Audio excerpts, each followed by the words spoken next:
Hey, this is Josh. And if you're figuring out life in your 20s like the rest of us, tara, let's navigate our 20s together. Alam mo yung feeling na you had everything planned out? Like, klaro sa'yo kung anong next step. May timeline ka. This year ganito, next year ganyan. Parang naka-outline na yung buhay mo. Tapos biglang hindi nangyari. Na-delay, na-cancel, or completely nag-fall apart. And ang unang pumapasok sa isip mo is, wait, bakit? May mali ba akong ginawa? Kulang ba yung effort ko? Hindi ba ako enough? Ang bigat, no?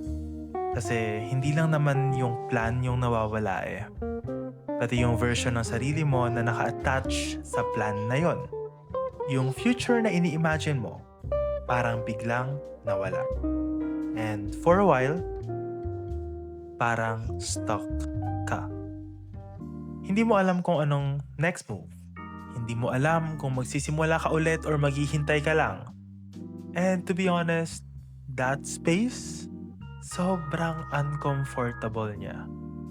Kasi sanay tayo na laging may direction, laging may next step. Pero minsan, life puts us in a place na walang malinaw na sagot. And maybe, hindi siya mistake. Maybe, it is intentional. Kasi isipin mo, what if yung plan mo, yun lang yung kaya mong i-visualize based sa current version mo? Based sa kung ano ang alam mo, kung anong nakikita mo, kung anong tingin mong posible. But life sees more than that. Mas malawak yung perspective niya kaysa sa plans natin. Kaya minsan, kahit gaano ka ka-organized, kahit gaano ka ka-prepared, may mga bagay talagang hindi nag-work out. Not because you failed, but because it is not meant to stay that way. And I know, ang hirap tanggapin nun, lalo na kung pinagpaguran mo talaga. Yung tipong binigay mo na lahat, yung time, yung energy, yung effort, yung money, and even hope. Tapos wala. Parang sayang, no? Pero what if hindi siya sayang? What if everything you did was still preparing you for something else? Something na hindi mo pa nakikita ngayon.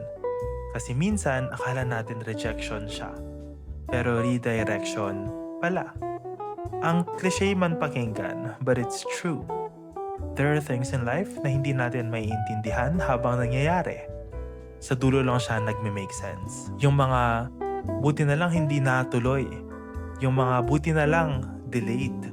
Yung mga buti na lang nagbago yung direction.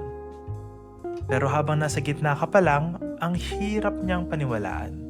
Kasi ang nakikita mo lang is yung loss. And that's okay. Hindi mo kailangang i-convince ang sarili mo agad na everything happens for a reason. Hindi mo kailangan pilitin maging okay kung hindi ka pa talaga okay. Feel it. Yung disappointment, yung frustrations, yung lungkot, valid yan. Kasi you cared. You wanted it to work. Pero habang binibigay mo yung space sa sarili mo to feel all of that, slowly, pwede mo ring i-open yung mind mo sa possibility na maybe this isn't the end. Maybe hindi pa tapos yung story mo. Maybe this is just a part na hindi mo in-expect. A plot twist. And minsan, yung plot twist pa yung nagdadala sa'yo sa magandang direction. Hindi lang mas madali, pero mas aligned. Kasi habang nagbabago yung plans natin, nagbabago rin tayo. Yung gusto mo last year, baka hindi na yon yung kailangan mo ngayon. Yung path na akala mo para sa'yo, baka stepping stone lang pala. And that is not failure. That is growth.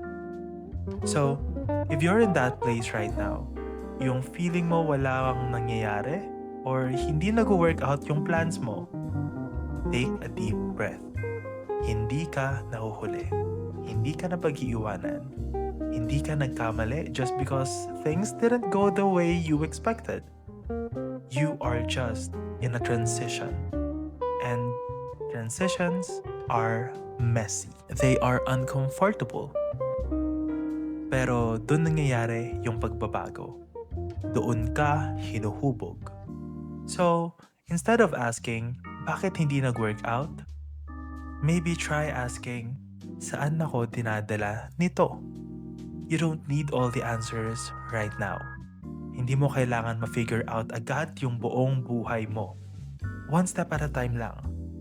Trust that something is still unfolding. Even if hindi mo pa siya nakikita.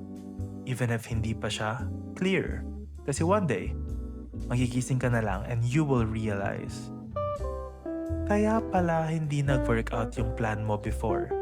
Kasi may mas bagay pala para sa iyo. Mas totoo, mas ikaw, mas align sa gusto mong gawin. So for now, dahan-dahan lang. You are not lost. You are not behind. You are just being redirected.